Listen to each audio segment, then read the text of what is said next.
할렐루야, 반갑습니다. 예배하는 가정마다 하나님의 복됨이 충만하기를 주님의 이름으로 축복합니다. 아멘. 찬송가 406장 고난 내 영혼 편히 쉴 곳과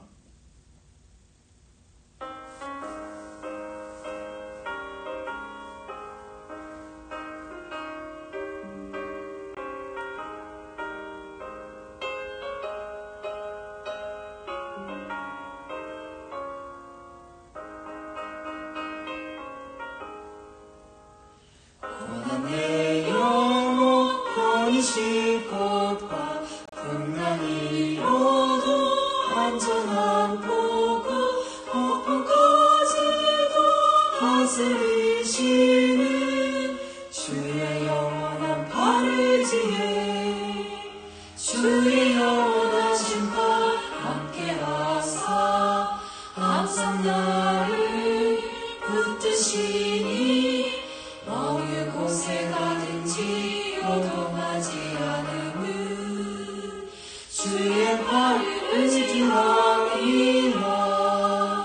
세상 친구들 나를 버려도 예수는 함께 동행함으로 주의 은혜가 충만하리니 주의 영원한 발의지에 주의 영원하신 발 함께하사 항상 나를 붙드시니 어느 곳에 가든지 요동하지 않음은 주의 팔을 의지함이라.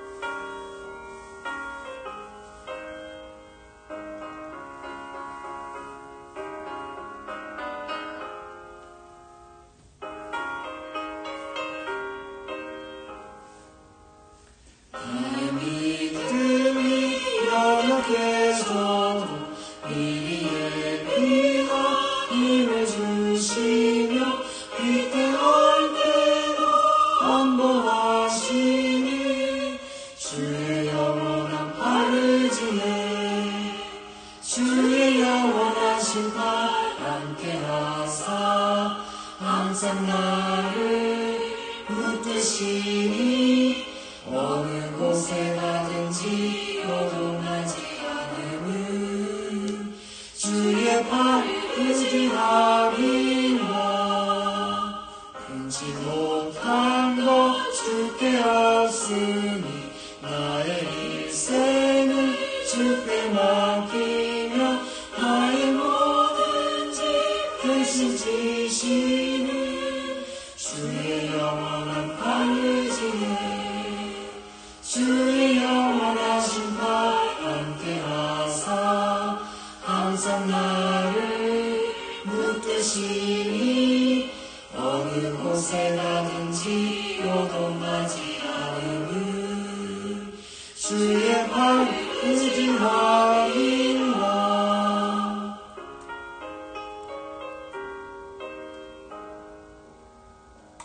기도하겠습니다. 걸어가신 주님 감사합니다. 수요일 저녁 주님 앞에 나왔습니다. 말씀을 부어 주시옵소서. 창세기 35장에서 야곱이 베델에 올라갑니다. 하나님께서 구원의 자리로, 위로의 자리로, 치유의 자리로, 약속의 자리로 이끌어 주십니다. 그곳에서 다시금 하나님을 만나며 엘 베델, 바로 베델의 하나님을 만나는 복됨을 우리에게도 허락하여 주시옵소서.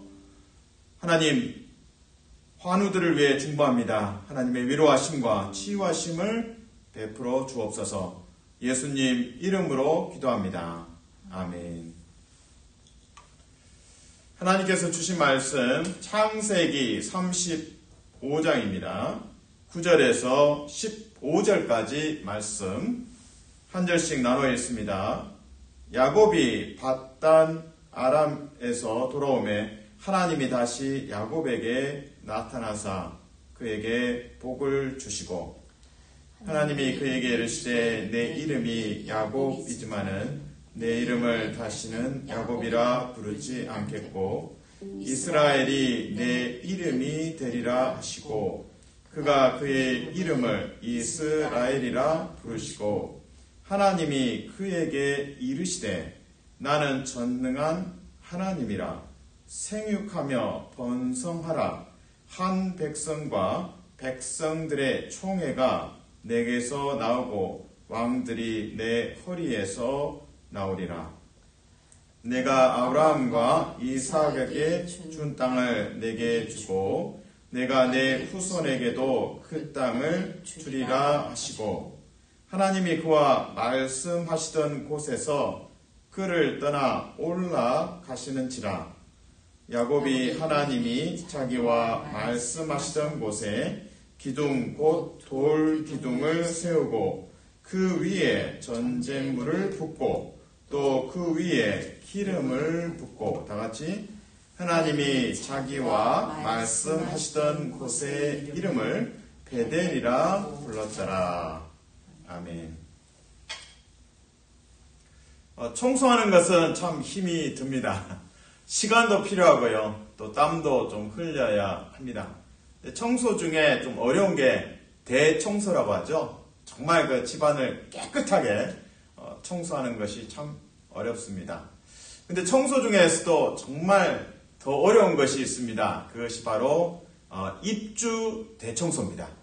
그러니까 그 이사를 하면서 집안으로 이제 들어갈 때, 그 새 집에 들어갈 때 이제 청소하는 것이 쉽지 않습니다. 물론 이제 미국 문화에서는 주로 이제 이사를 나갈 때 많이 이제 깨끗하게 청소를 합니다. 집 다 빼고 구석구석 다 이제 청소를 하죠. 근데 이제 한국에서나 또 지역마다 문화가 다른데 이사를 나가면서 이제 청소하는 경우가 있고 또 이사를 들어오면서 청소를 해야 하는 경우도 있습니다.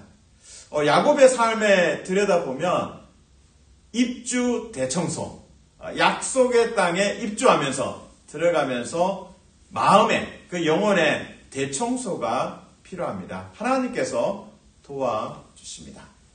사랑하는 성도 여러분 축복합니다. 여러분 마음에 해묵은 감정, 쓴 마음, 그런 과거들 하나님께서 치유하시고 또 마음의 대청소가 이루어지는 복됨이 있기를 주님의 이름으로 축복합니다. 아멘. 이제 이사를 하게 되면, 그래서 이제 이사를 이제 들어가려면 이사 이제 준비를 해야 됩니다. 정말 많은 준비가 필요하죠. 이 목록을 만들어서 확인해 봐야 됩니다. 근데 이제 짐을 쌀 때 정말 중요한 게 있습니다. 첫 번째가 버릴 것을 구분하는 겁니다. 무엇을 버려야 하는가? 두 번째는 무엇을 가져가야 하는가? 이 두 가지 질문을 계속 하는 거죠. 이건 버릴 거. 이거는 가져갈 거. 그래서 이 구분을 잘해야 됩니다. 가져갈 거를 버릴 것에 두면 안 되죠. 가끔 신문기사 나오죠. 돈을 이제 주머니에 담아놨는데 그 버릴 것에 딱 분류했다가 그거 찾느라고 고생했던 뭐 그런 기사도 가끔 나옵니다. 그 이사의 정말 중요한 그 첫 단계는 버릴 것과 또 가져갈 것을 구분하는 것입니다. 저는 오늘 이제 말씀에서 야곱이 버릴 것과 그리고 야곱이 계속 가져가야 할 약속의 땅에서 입주하면서 계속 마음에 품고 있어야 할 것들을 분류해서 설명을 드리겠습니다. 먼저 야곱이 버려야 할 것 두 가지가 있습니다. 이제는 가져가면 안 되는 거죠.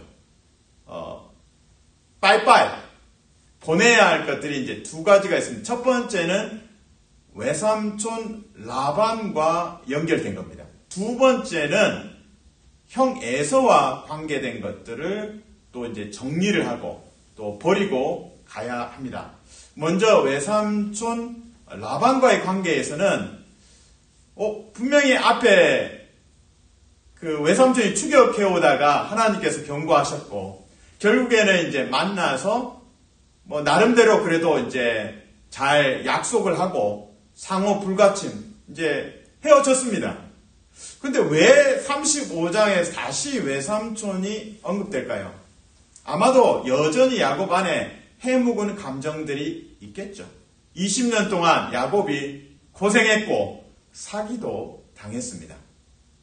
근데 더 들여다보면 사실은 그 라반과 헤어졌지만 라반의 그 소유물이 이 야곱의 일행 중에 그대로 있습니다. 무엇입니까? 드라빔. 드라빔이라고 해서 이방 신상입니다. 가정 수호신이라고 할까요? 그래서 이 라반이 이 드라빔을 찾고 싶어서 야곱을 정말 추격해 왔었던 그런 장면이 있습니다. 근데 라헬이 이제 몰래 가져왔죠. 결국에는 이제 라헬이 나름대로 잘 숨겨서 가져왔습니다. 그래서 여전히 이제 이 야곱의 일행 가운데 이 드라빔이 있습니다. 하나님께서 이방 우상을 버려라. 이방 우상을 버리라고 2절에 말씀하십니다. 그래서 실제로 이제 야곱은 이방 우상을 상수리 나무 아래에 묻습니다. 그래서 지금 이 이방의 우상 중에 뭐가 있다고요? 라반의 소유했던 드라빔도 아마 포함이 되었을 것으로 보여집니다. 그래서 라반과의 관계가 완전히 끝난 게 아니었죠. 이 우상 드라빔까지도 처리를 해야 했습니다. 더 나아가서 이제 그래서 오늘 본문에서 2절과 4절에서 이방 우상을 버려라 하나님의 말씀이고, 그리고 야곱이 순종해서 또 백성들이 순종해서 그 야곱의 가족이 순종해서 이방 우상을 이제 땅에 파묻는 장면까지 이제 4절에 나옵니다. 그리고 나서 이제 밧단 아람이라는 지명이 언급됩니다. 밧단 아람이 어디입니까? 바로 외삼촌 라반의 집이 있는 지명이죠.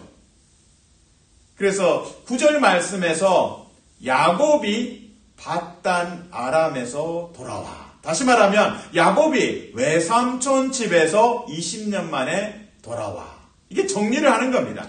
버릴 것을 정리를 하는 거예요. 9절을 한번 읽어봅니다. 시작. 야곱이 밧단 아람에서 돌아오매 하나님이 다시 야곱에게 나타나사 그에게 복을 주시고.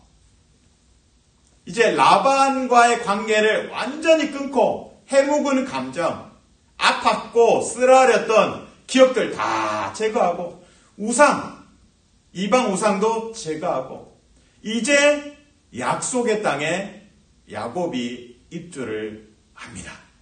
그러니까 청소를 하는 거예요. 라반과의 과거를 이제 청소하고 더 구체적으로는 드라빔, 가정 수호신, 그 이방 우상을 쓰레기로 정리하게 하십니다. 사랑하는 성도 여러분 축복합니다. 여러분 안에 마음속에 해묵은 감정 버릴 것이 있다면 하나님께서 여러분에게 용기를 주시고 그것을 온전히 깨끗하게 떠나보낼 수 있는 복됨이 있기를 주님의 이름으로 축복합니다. 아멘. 자, 이사에 있어서 중요한 것, 첫 번째 버릴 것 구분해야 됩니다. 두 번째는 계속 가져가야 할 것을 분류를 해야 합니다. 자, 첫 번째 이제 버려야 할 것에 라반에 대해서 말씀드렸고, 특별히 이제 우상, 드라빔에 대해서 말씀드렸습니다. 이방 신상을 버리고, 그리고 실제로는 땅에 묻는 과정까지 언급이 되었습니다. 이제 두 번째 버려야 될 것은 해묵은 감정, 형 에서와 해묵은 감정, 쓴 마음들을 버려야 했습니다. 창세기 35장에서 형 에서에 대해서 직접적으로 3번 언급하고 있습니다. 그때마다 1절과 이제 7절에서 형 에서에 대한 언급은 형의 낯을 피하여. 누가 도망간다고요? 야곱이. 야곱이 형 에서의 낯을 피하여 도망갔다. 밧단 아람으로 도망을 갔었죠.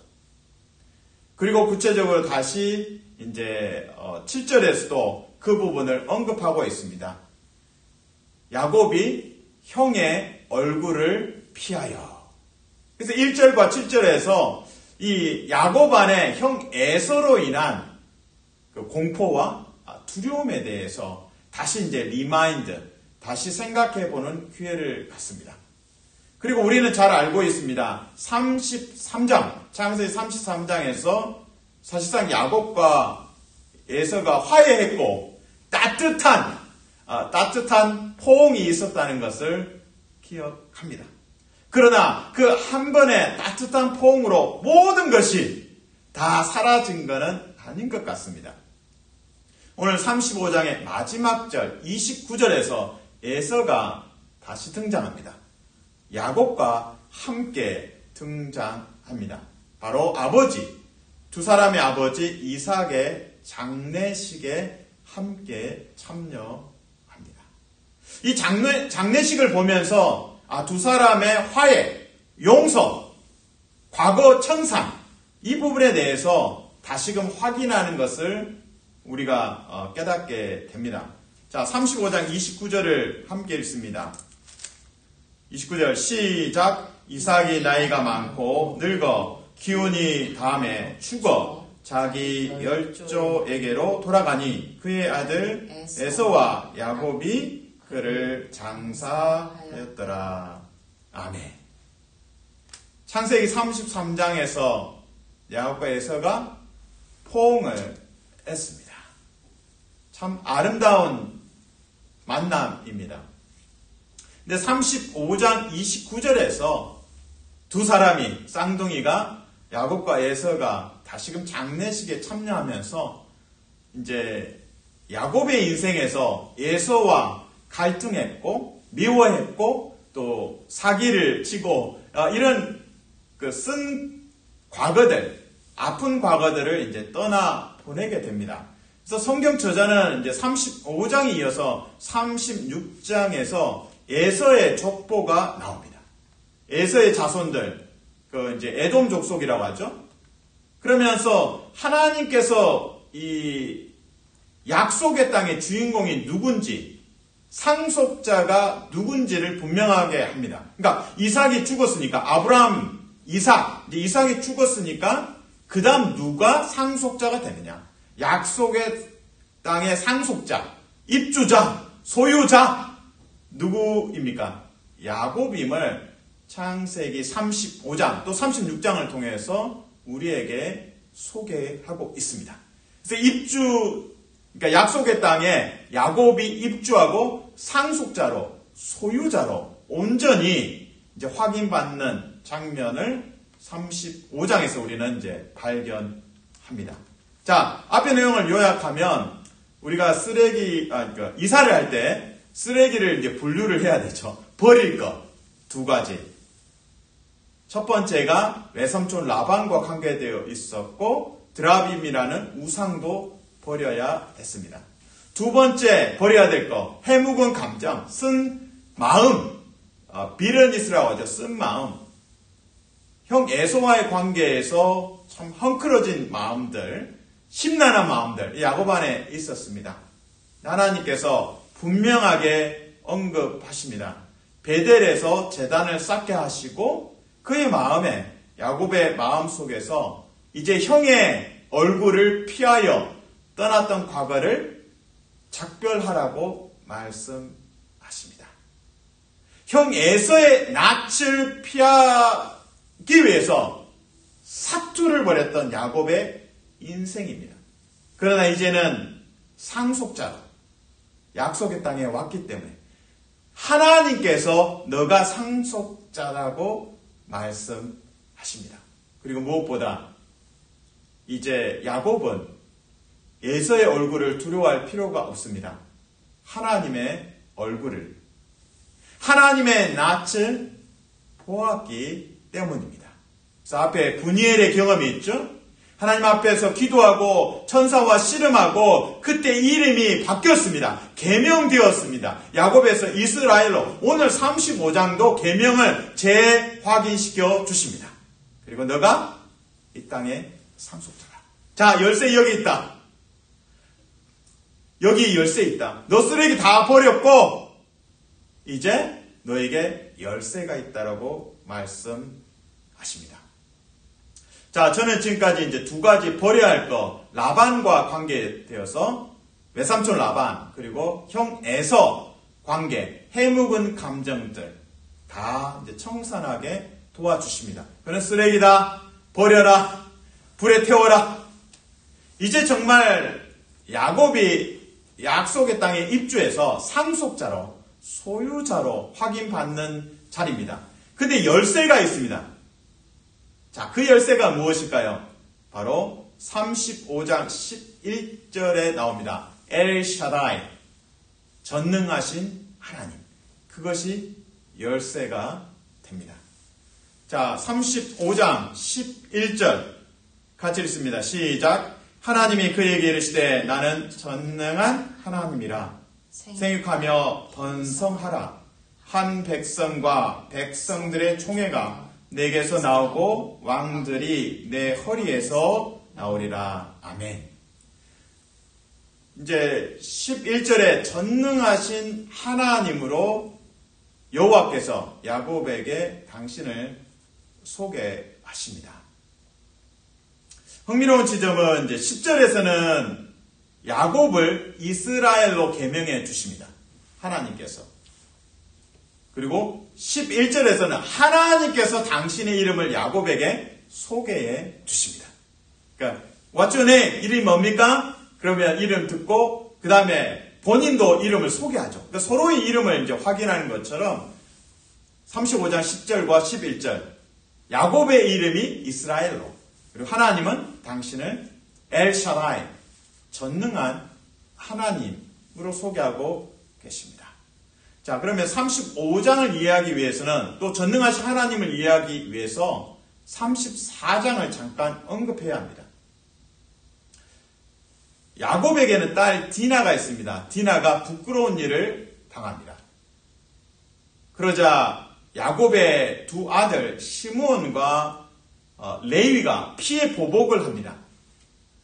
그 가해자들에게 할례를 받아라. 그러면 우리가 서로 이제 결혼도 서로 할 수 있고 서로 이웃이 될 수 있고 정말 우리가 하나가 될 수 있다.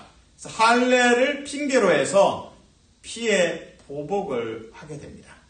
이 상황을 야곱이 듣고 충격을 받습니다. 왜냐하면 이 가나안 사람들을 건드렸다가 이 피해 보복의 소문이 다 퍼지고 그다음에 가나안 모든 사람들이 연합해서 야곱의 가족을 칠 것이다. 그러면 야곱의 가족은 전멸할 것이다. 가족 몰살에 대한 공포가 있었습니다. 그때 하나님께서 말씀하십니다. 베델로 올라가라. 베델의 뜻은 무엇입니까? 하나님의 집. 그 베델에 올라가서 제단을 쌓으라고 말씀하십니다. 그러므로 창세기 34장에서 야곱은 근심했고 두려웠습니다. 지금까지 수고하고 자녀를 일구었는데 그 모든 것이 하루아침에 물거품이 될 수 있기 때문이죠. 그러나 하나님께서 말씀하십니다. 너 죽지 않는다. 너희 가족 죽지 않는다. 나는 전능한 하나님이다. 그래서 11절에서 생육하고 번성하게 될 것이다. 너와 너의 자손들이 생육하고 번성하게 될 것이다. 야곱은 가족 몰살을 생각하는데 하나님께서는 생육하고 번성하게 하시겠다고 약속하십니다. 이것이 야곱이 약속의 땅에서 열세, 생존하고 번성하고 창대케 되는 그 열쇠가 바로 엘 샤다이, 전능하신 하나님을 만나는 것이었습니다. 사랑하는 성도 여러분, 축복합니다. 우리가 이사를 가거나 할 때 버릴 것이 있고 또 가져가야 할 것이 있습니다. 야곱에게는 버려야 할 것은 외삼촌과의 해묵은 감정, 에서와의 해묵은 감정이었습니다. 그리고 가져가야 할 것은 전능하신 하나님, 엘 샤다이, 그것이 야곱에게 필요했습니다. 흥미로운 지점은 이 엘 샤다이, 이 히브리어가 번역하면 이제 전능하신 하나님입니다. 근데 창세기를 앞에 거슬러 올라가 보면 전능하신 하나님에 대한 언급이 다 나옵니다. 아브라함에게 하나님께서 당신을 그렇게 소개하십니다. 나는 전능한 하나님이다. 그리고 이삭이 아들 야곱을 떠나보내면서 축복할 때도 전능하신 하나님을 이삭이 언급합니다. 그리고 야곱을 축복했습니다.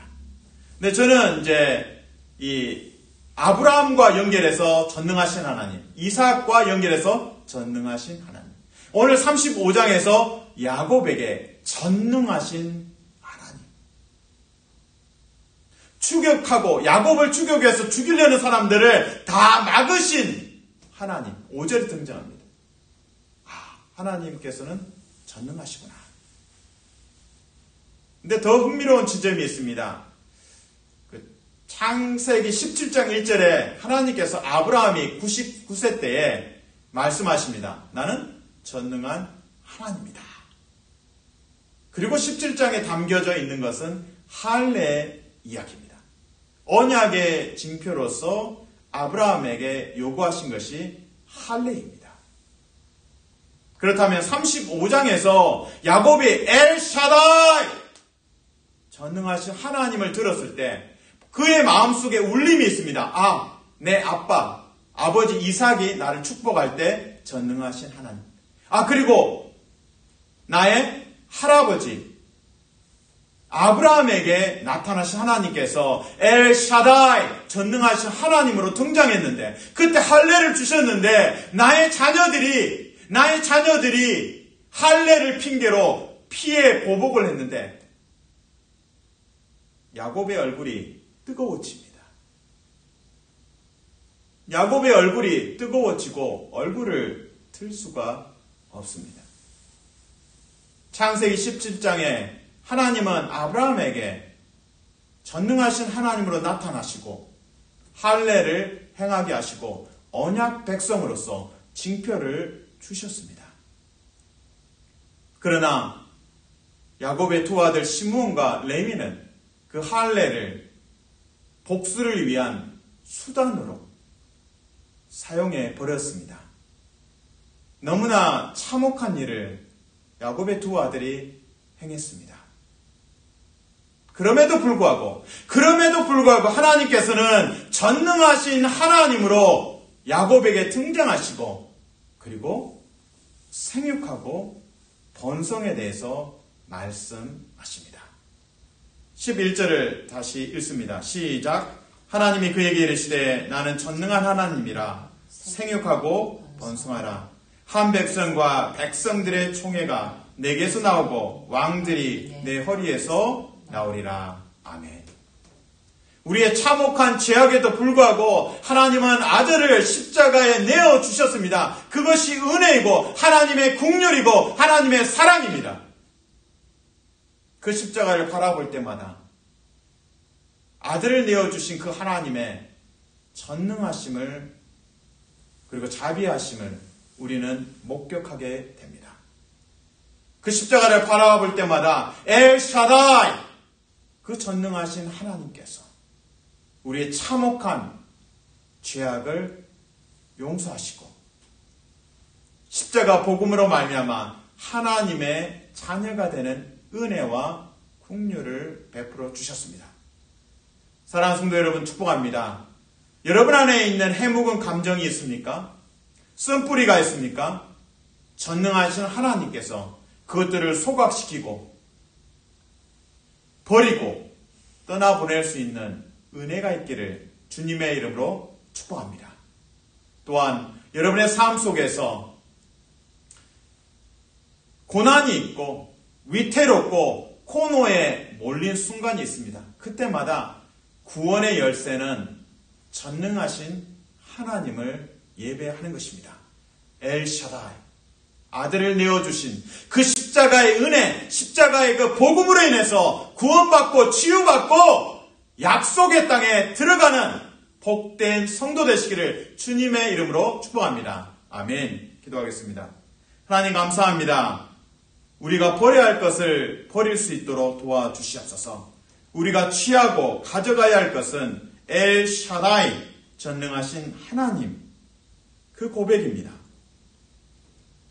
아들을 내어주신 그 은혜의 복음을 붙잡고 살게 하여 주시옵소서. 약속의 땅에 하나님 나라의 그 복음을 전하는 데 있어서 담대함을 우리에게 부어 주시옵소서. 예수님 이름으로 기도합니다. 아멘.